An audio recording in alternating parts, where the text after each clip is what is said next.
I'm Chris Bussing. Welcome to my podcast. It's committed to helping more people create a life of freedom and impact through success in sales and the pursuit of self-development. We've got an amazing guest today, Gerry O'Brion, who's responsible for rolling out the advertising campaign related to the changing Coors Light bottles, meaning the colors of the mountains turn to blue. You guys probably are familiar with that campaign, which grew the brand by hundreds of millions of dollars. And now Gerry teaches his Because framework to executives to help their brand stand out in a sea of sameness and become a number one choice in an overcrowded market. Gerry is basically the goat of growing brands. And coincidentally, he actually has 4 goats. So Gerry, thanks for being here, first of all. And can you tell us a little bit about your goats? What are their names and how did you end up having goats? That's crazy. My pleasure. It's funny that you brought that up because I literally just ran in from feeding the goats and the ducks and the chickens.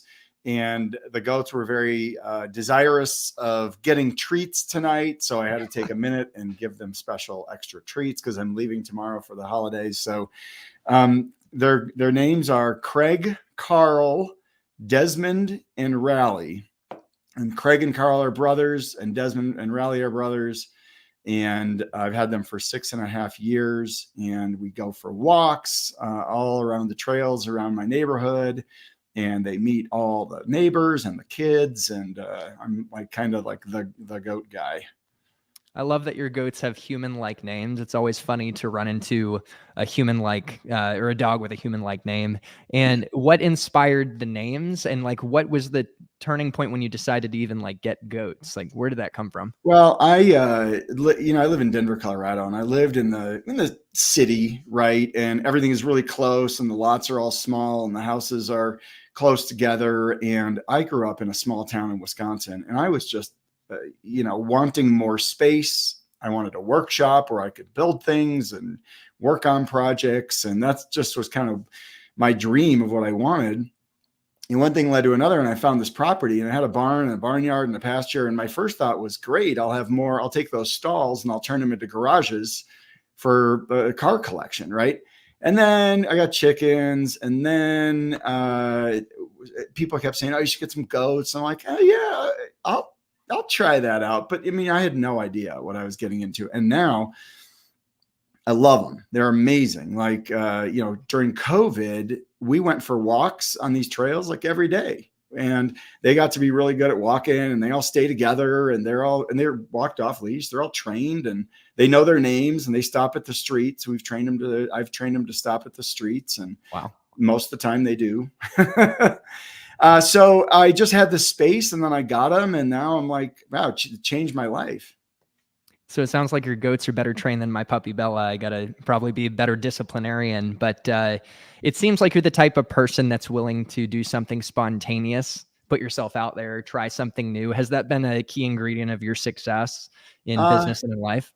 Yeah, well, I think, my key ingredient of success is being extraordinarily clear on what you are trying to do, where you want to end up, where do you want to be? And I've never really had the roadmap to get there. So that requires you to try new things, do new things, find resources and people that know what the roadmap is supposed to look like. I grew up in a small town, and my parents hadn't gone to college, and no one really had gone to college. I'm like, I want to go to college, but they didn't really know how to draw me the map of here's how that works, and here's how you do it, and here's how you're going to pay for it. And, I had to figure it out. And then the same thing when I left college and got my first job. I mean, I had one offer, so I took it. Right. And then I got into business school, and everything sort of changes. Right. But I didn't know how to go to business school. I didn't know how to do any of that. You just read up and you ask people and you find your resources. But I was extraordinarily clear where I wanted to end up. I just didn't know how to get there. So you got to try new things. You got to reach out to people. You got to build relationships with people that maybe have gone there before, even if it's uncomfortable, right? I'm not comfortable reaching out to people and asking for things. And it's part of it. That's part of it. And that's what we do in business too. We figure out, where do we want to go? How are we going to get there? Who knows how to get there? What's in our way? What are our resources? And it doesn't matter if you're a one-person business or if you're a big, like I work with CEOs and executives of sizable companies, and they're dealing with the same thing. How do we get where we're going to go? Yeah, I like that you mentioned you're not comfortable reaching out to people, but it's a part of being successful and getting where you want to go. And that's just encouraging for the audience, maybe folks who are younger in their career that have tuned in. And thank you to the folks who have showed up live right now and to the folks who watch this as it floats out in the YouTube sea in the future. But it's encouraging to those young folks to see someone like you who's a keynote speaker, a former executive that is now an author, admitting that it's uncomfortable, but you're still willing to reach out and put yourself out there. And that's just key to success. Yeah, one of the things, I have a presentation I don't do that much anymore, but it's about goal setting. And the reason what I believe is most people don't reach their goals because it's more important to them to be comfortable than to achieve their goals, right? Mm-hmm. Because achieving our goals, we would do it, but it takes hard work. It makes us uncomfortable. We got to do things we don't want to do. And so we choose not to do those things and we don't reach our goals. If you want something, you got to go figure it out. It's funny. I'm doing this right now. I've got 5 kind of planks of my business and 4 of them are in place. And the 5th one is something I'm starting to figure out now. So I've got a video that helps me get booked. I've got a website that explains what I do and has all my resources on it. I've got a book now, that everyone can just read and learn the framework. Yeah, I've got an online course. If you want to do this in your business and you can't afford to have me come there live, you can pay and do the online course exactly the flow that it would be if I came to your business. That's 4 planks. The 5th one is we have to make this broader. We have to reach a lot more people. And I can't do it myself. So I'm going to certify people to use my framework in businesses, and they get to be the facilitator, the expert, the one who brings it to them.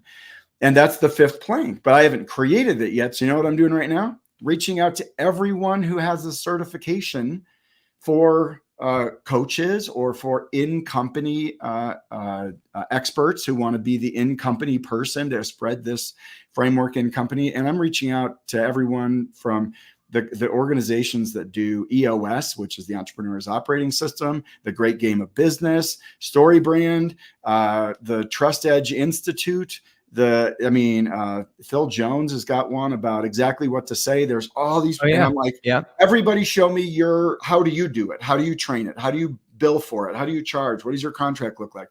Because I could create it, but I'd get it half wrong. Why don't I just and it was funny. I was on with an executive today whose company has a really well-known certification program. And he goes, I'm like, because you really have really researched this and done it. He goes, yeah, I've been doing that for years and I still don't know what I should be doing. And he's still learning. He's like, what are you going to do? I'm like, well, I'm going to find out what everyone else does first and then see what fits for me. So all of us at every stage in our career, the CEOs I work with, almost all of them are in CEO the peer organizations where there's a whole bunch of CEOs in a room together and they're all debating and dialoguing and coming up with new ideas and saying, well, here's the problem in my business. Have any of you guys ever worked on this? Because this is new to me. All the time. It's good to know that even when you make it to the top as CEO, you're still going to need help. And it's actually a strong thing to ask for help. And you're making me think of a YouTube video I saw featuring Jim Donovan, the managing partner of Goldman Sachs, where he talks about how to, become good at managing large transactions. And he said, you want to steal the systems of others. And that's exactly what you're doing, what you're describing. You're like, I don't need to reinvent the wheel. Who's doing this? Let me model after them. And speaking of frameworks, if you want to riff on that, go ahead. I was just alluding to the fact that we're going to get to your framework shortly, but anything you want to riff on off that point? Or yeah, what's interesting? There's a New York Times best-selling author. His name is Mark Sanborn. He wrote a book quite a while ago called The Fred Factor. And it was all about the frontline experience of your brand and of your employees and of your people. And it was actually literally about his mailman who was named Fred and how amazing Fred was and how his experience of the Postal Service was so remarkable because of this one human, right?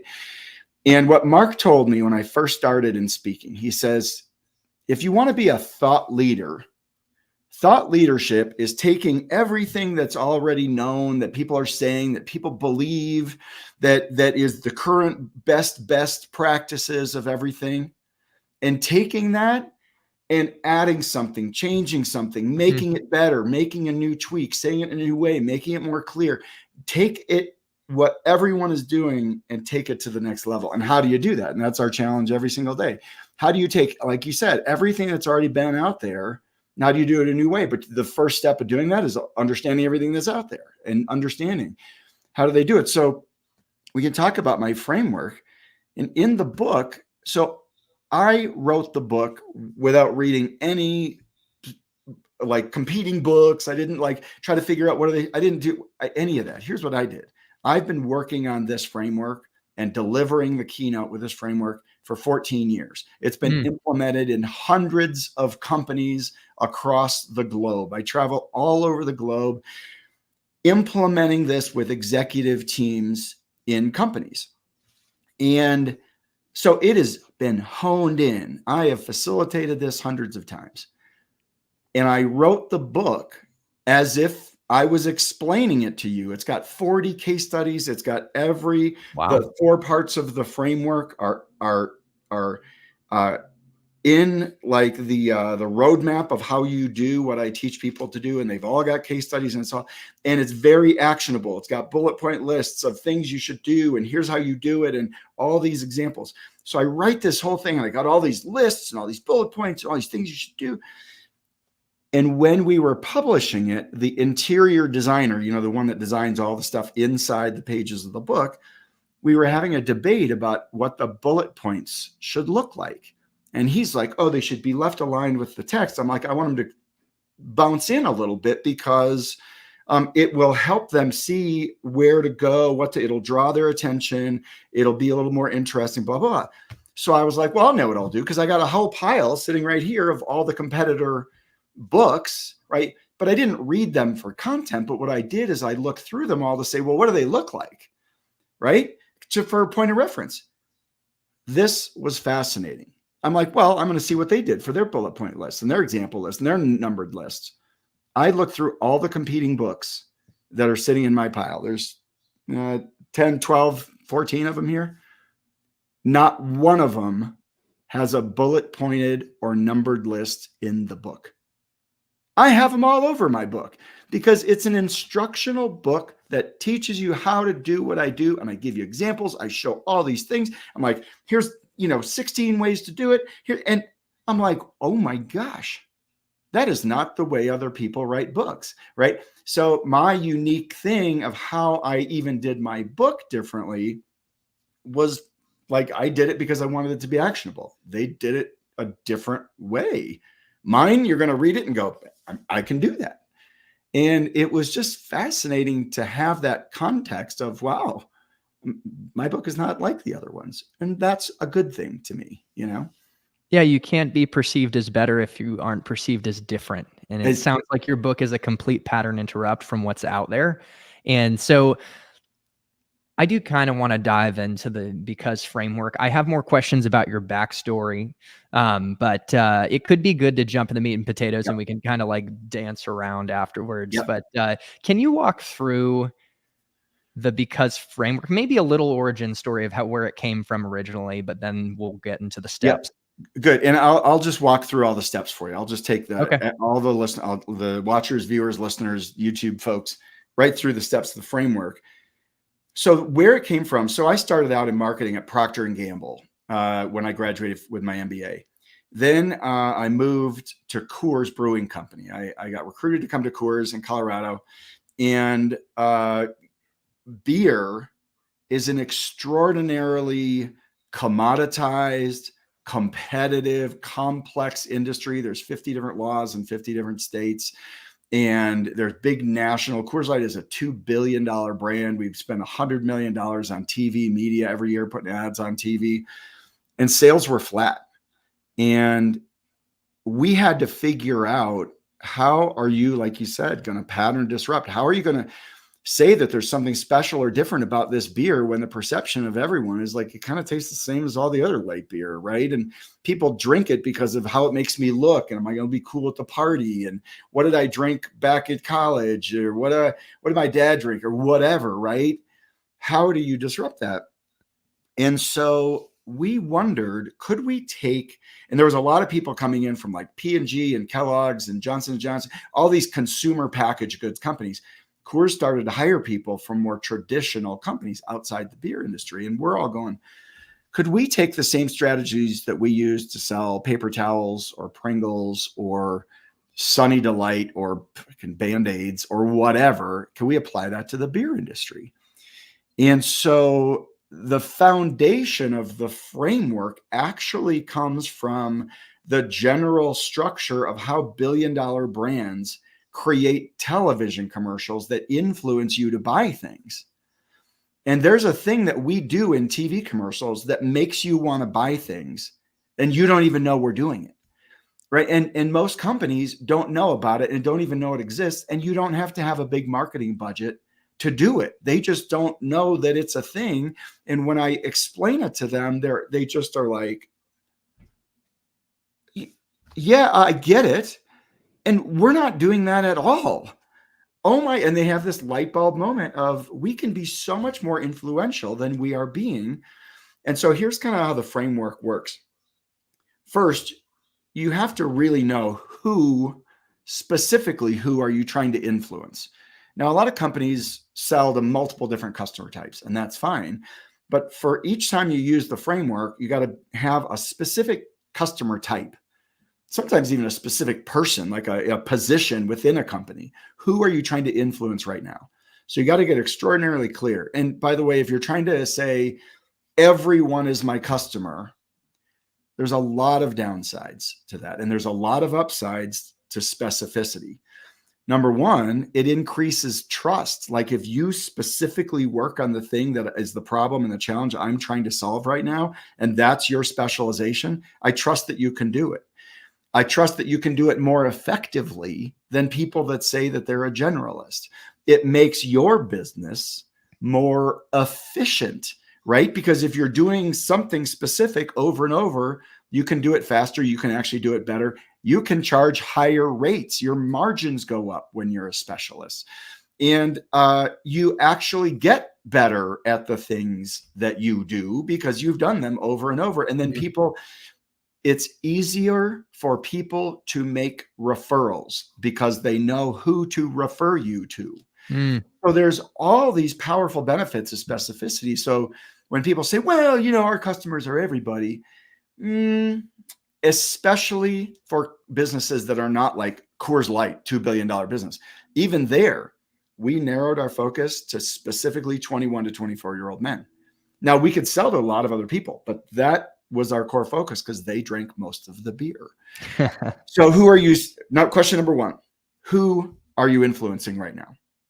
Question number two, those people that you are influencing, these specific people, what are your insights about them? What drives them? What do they want more of in their life or their business or their work? What do they want less of in their life or their business?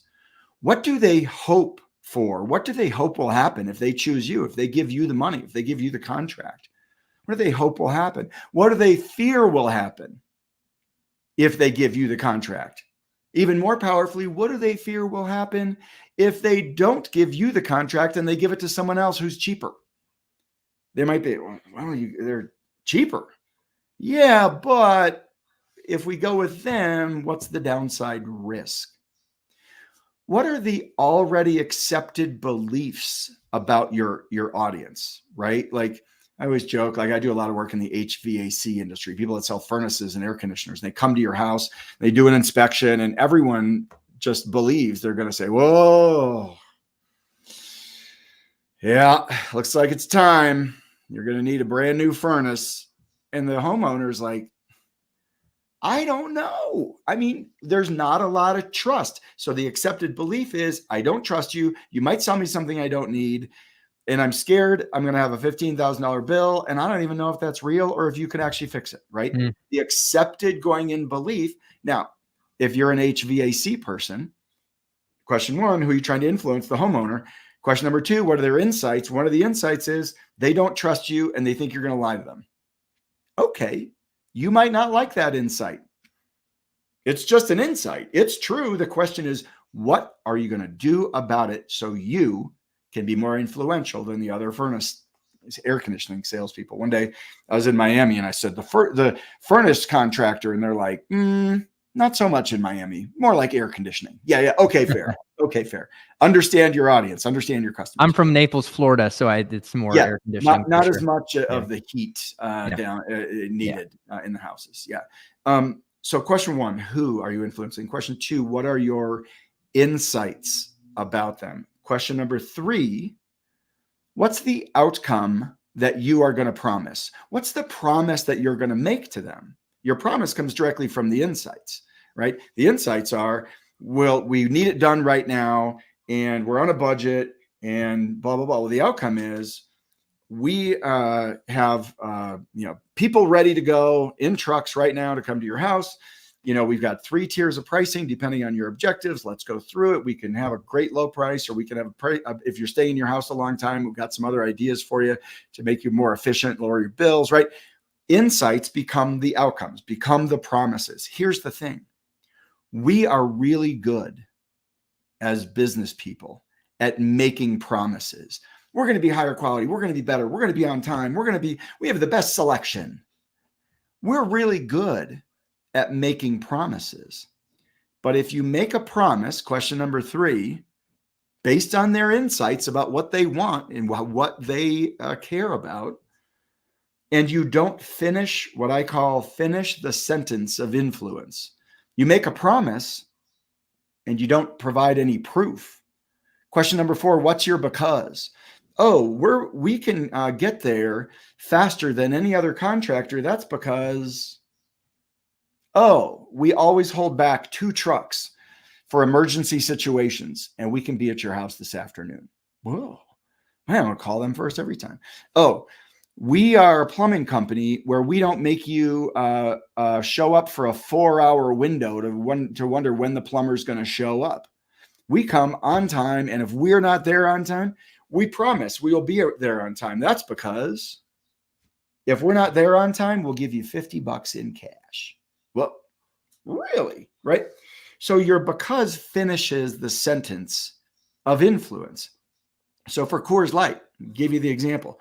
Who are you influencing? 21 to 24-year-old men. What are their insights? They want their beer to be, there was like 8 top insights. They want ads that are funny. They want their beer to be, to taste good. They want low carbs and low calories. They want socialization, like looking cool at the party. They want funny TV ads. No joke. That was actually one of the big insights.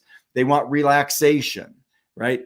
They want cold beer. That was an insight. I'm like, thanks. Really helpful. You like your beer cold. That's really helpful, right? It didn't seem to be a big insight at first.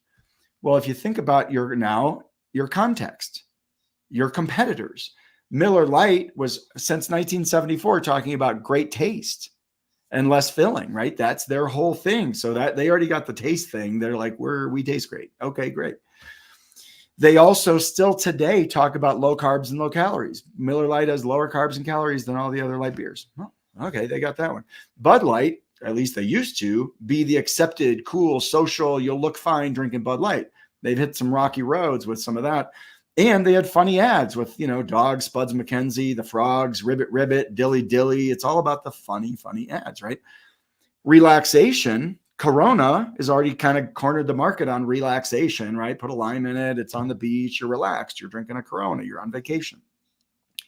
So we were left with refresh. The other one was value. They want low prices. Yeah, you think, right? They're 21 to 24-year-old dudes. Like, of course, low price is better, but that's not a good margin strategy, right? So we're not going to be the low price leader.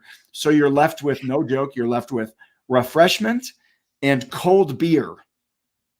We had a year-long debate on the Coors Light brand team about whether we could convince anyone that our beer was colder than the other beer. And like how is that going to work? Colder than the other beer in your same refrigerator, right? Like no one is going to believe us. No one is going to believe this. Now, if I can convince people that their beer is colder You and all of your listeners and viewers can definitely convince your customers and your clients that you are the best option. What you need is a powerful because. So picture this. I make an ad and I say, hey, drink Coors Light because our beer is colder. The first thing your brain does is says, really? Your beer is colder because your brain is looking all the time for rational, logical proof that supports the promise you make. We're easy make a promise. Our beer's colder and more refreshing. And your brain is literally sitting there going, your beer is colder and more refreshing because. And if we don't finish our sentence of influence with a powerful because, with proof about what makes our beer colder, what makes our auto repair shop more effective, what makes our, I work with big agricultural companies, what makes our weed killer more effective and better for the environment and better for, plants, right? What I work with people in so many technology. Oh, why would you use our technology versus any other? Well, our technology does this and this and this. That's because how did you do it? What do you do? What does it deliver? What are those pieces of proof? And many times the becauses are buried somewhere. We have them. We're just not using them at the right place in the sales process. So we didn't have good becauses for Coors Light. We had some, but we created a bunch of them. We had the fact that Coors Light is the only beer that's frost brewed as low as 34 degrees. It's a whole different kind of brewing and cold filtration process that is not common. And Coors Light is actually filtered on like 1940s filter presses that are super unique and unusual, and nobody else uses them. And it's a very unusual process. So we had that going for us. Then we had to innovate. Step 5 of my process is an innovation loop. If you don't have good becauses, start to innovate and create them. So for Coors Light, we originally created what was called the Frost Brew Liner can. It's a can with a blue liner inside the can. Now, this one comes way before with the mountains that turn blue. This is inside the can. There's a blue liner inside there. And I asked my audiences, like, what do you think that liner does? And they're like, well, I don't know, maybe like insulates the can. I'm like, yeah, or here's the secret. I'm about to reveal the secret to all of you.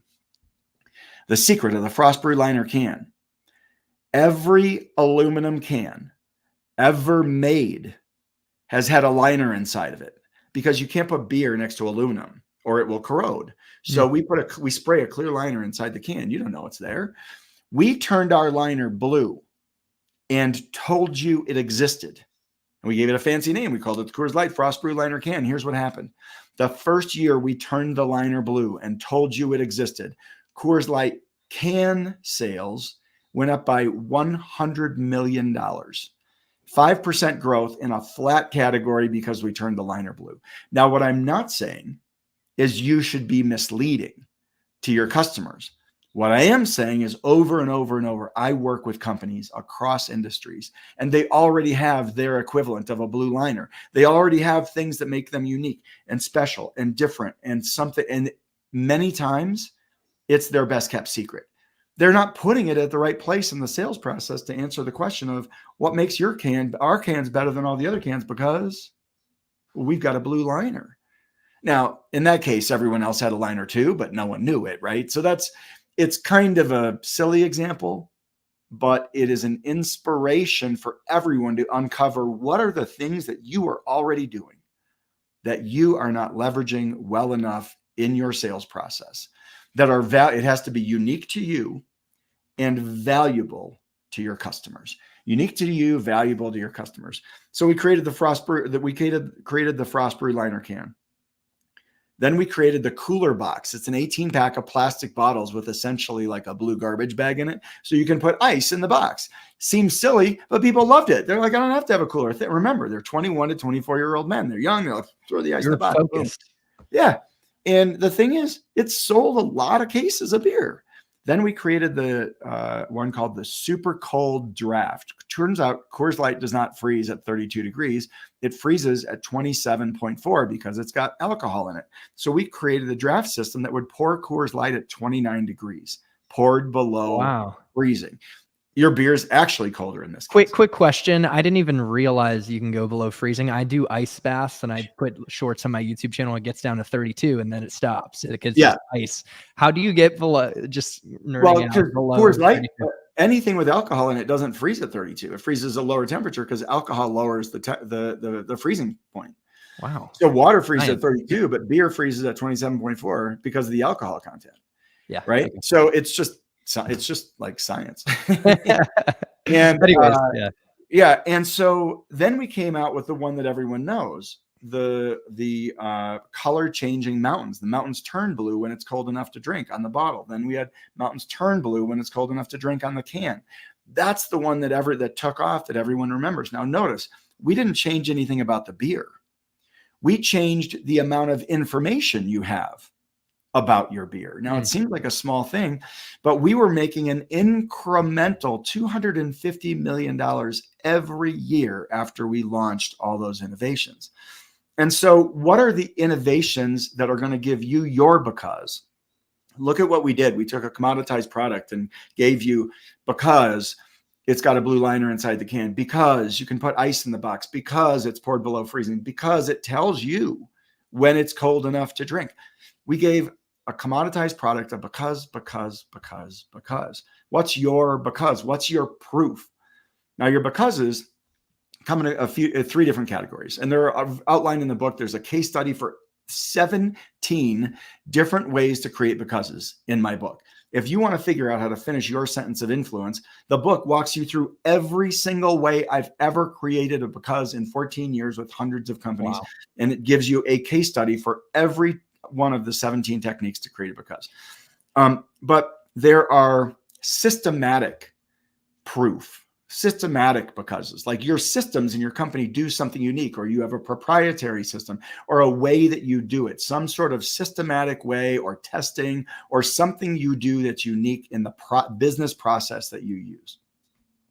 Then there's created becauses. Now, this is where you're creating something. It's like a marketing thing, like a guarantee would be something you just created. It doesn't actually mean your product's any better. It means you stand behind it, right? It's a created thing. Is it like if we don't show up for the HVAC on time, you get $50? Yep. They created it. It's sort of like a marketing plan. It's a marketing program. And then there are perceived proofs, perceived becauses. So this would be like Amazon reviews. Look, I'm going to buy this thing because look, it's got 500 reviews, 4.8 stars. This is going to be great. You don't know those people. You don't know. I mean, but you are like, yeah, this is probably better than the one with, less stars, right? That's perceived proof. We perceive that it'll be better, and so it's a type of proof that changes our belief, changes our perception. A restaurant review, Google review on restaurants would be the same kind of thing. So perceived proof is also things like testimonials, right? You go to my website, you watch my speaker video, there's really impressive people in the video saying, oh my God, Gerry knocked it out of the park. Our conference, he was amazing. He customized it.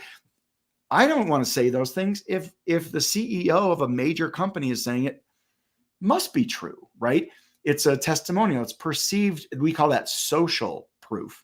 And there's all these different things that change your perception. Specialization is a perceived proof, right? If you specialize in only doing this thing, you must be really good at that thing.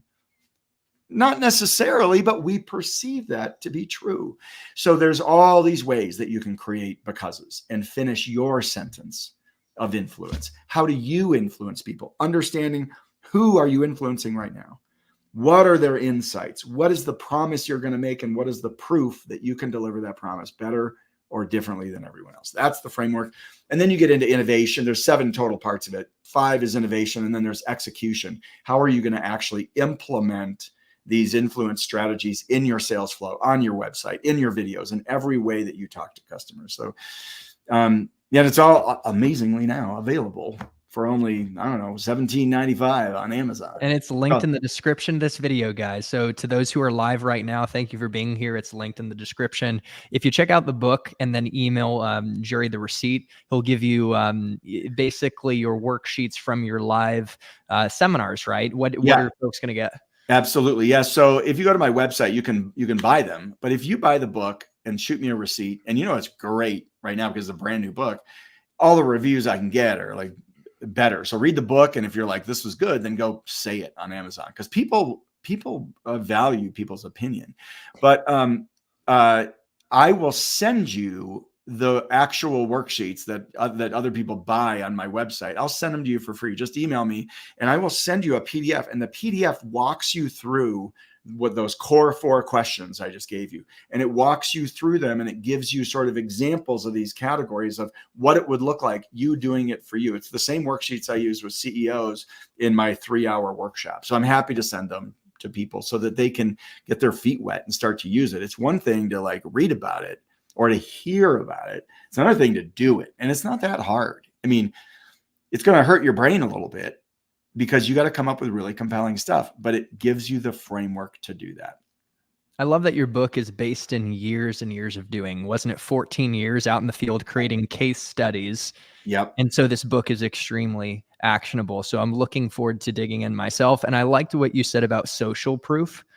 You basically can say, don't take it from me on why you should get the book or why you should work with me. Take it from my happy customers and these executives that are blowing it out. And I got to say that I'm a big hype man for you and your work, because I'm focused on B2B tech sales, and a lot of the folks who subscribe to this channel are interested in that, and all your concepts apply, and maybe we could dig in a little bit into how you might apply this to B2B tech sales. But first off, just specificity on the right ideal customer profile is what we often refer to, is so important.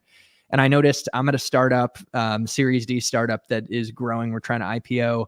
And we just had our all hands in Vegas, and we're like, we need to figure out what industry verticals, like who's going to be our specific target focus where we can replicate wins. So like that's just one of many concepts that you just shared that are really relevant to B2B tech sales. I'm kind of putting you on the spot, but do you have any nuggets on some of the nuances of applying this framework to like a software company? Yeah, it's critical what you just said. What vertical are we going to go after? And you know what is probably the most important thing out of my framework, especially when you're in early stage, you have to go and of those ideal customers, if you're going to narrow down, you have to understand their insights. You have to go deep on understanding what are the problems that they are facing that you can solve uniquely, that they're having a hard time solving. I'll give you an example. I was an executive. I was a vice president of marketing for Quiznos and for Red Robin Gourmet Burgers. And I got people calling me, emailing me 4 or 5 times, 6 times a week, trying to sell me something. Sometimes it was restaurant related technology, email stuff, loyalty program stuff. I mean, anything, a lot of agencies, anything under the sun, they're calling and trying to sell me, right? I've been that guy, by the way, selling to marketing executives like you. So yeah, right. Exactly. Yeah. And so it's tough because like I'm getting bombarded and I got a job to do. And if you're not solving a problem that's currently in front of me on my plate, you're bugging me. But if you can land on understanding what's really going on, I had a tech company after I left the industry, and I know a lot of executives in the restaurant industry. I know a ton of them. I'm a good person to reach out to in theory. So this guy got a hold of me and he goes, we'd love to have you partner with our company and make introductions to restaurant people. And it was a technology company. And I said, okay, well, what does your technology do for restaurant owners? Well, we think it could really be good for restaurants because of this and this and this. I'm like, well, is it for restaurants? He goes, well, it could be. I'm like, no restaurant people are going to talk to you. You do not understand anything about. I'm like, first of all, do you even know who your competitive set is in restaurants? And I think it was like some kind of email technology or something. I'm like, have you ever heard of Fishbowl? And he's like, no. I'm like, all the restaurant companies use Fishbowl. So why are you better than Fish? You don't even know what you're up against, and you're trying to get me to make. I'm not making any introductions for you. I'll look like an idiot. First of all, give me a presentation about what the technology that's being used in emails in restaurants right now is. who's out there, what are the limitations of those technology that frustrates the heck out of marketing people, and how you solve them. Now we're onto something. You just like want to go fishing because I know people.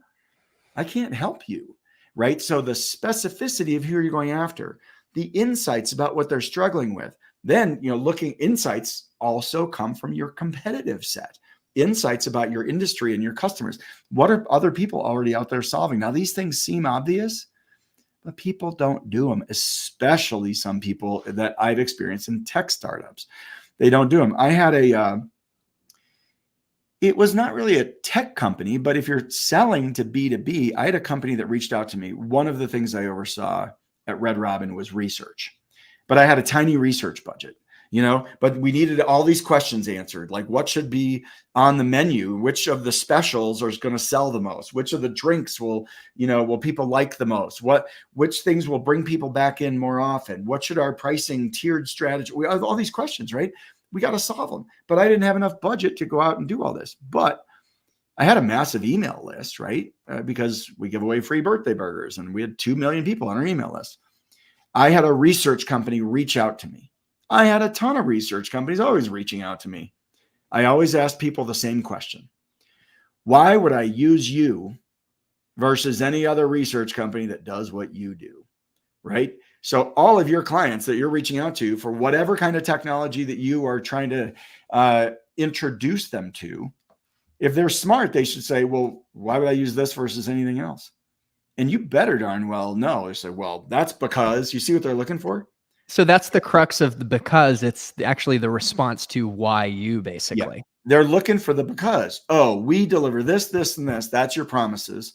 That's because we've got a, very unique patented technology that is specifically for the challenges that we've seen in your industry. And we're the only ones that can do it because we created a brand new piece of technology that does it. And no one else can do it the way we do it. And here's why that it delivers to you, right? So patents are an example of a because, right? And I've worked with a lot of companies that have, and a lot of in tech, your technology should be or is patented. And so it's like, well, is that patent valuable to me? So this research company emails me and they said, blah, blah, blah, research. I'm like, why would I use you versus anybody else? I email them back. And their response not only got me to email them back, it got me to schedule a phone call and I became a client of theirs. Wow. And here's what they said.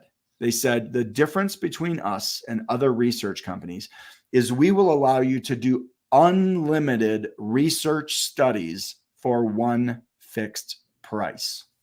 I was like, excuse me? Wait, how does that work? It's a subscription model, right? And I said, well, how many can I do? And they said, as soon as you finish one, you can start the next one. And they take like 3 weeks till, I can do like 20 in a year. Like, what? Yes, please. Right.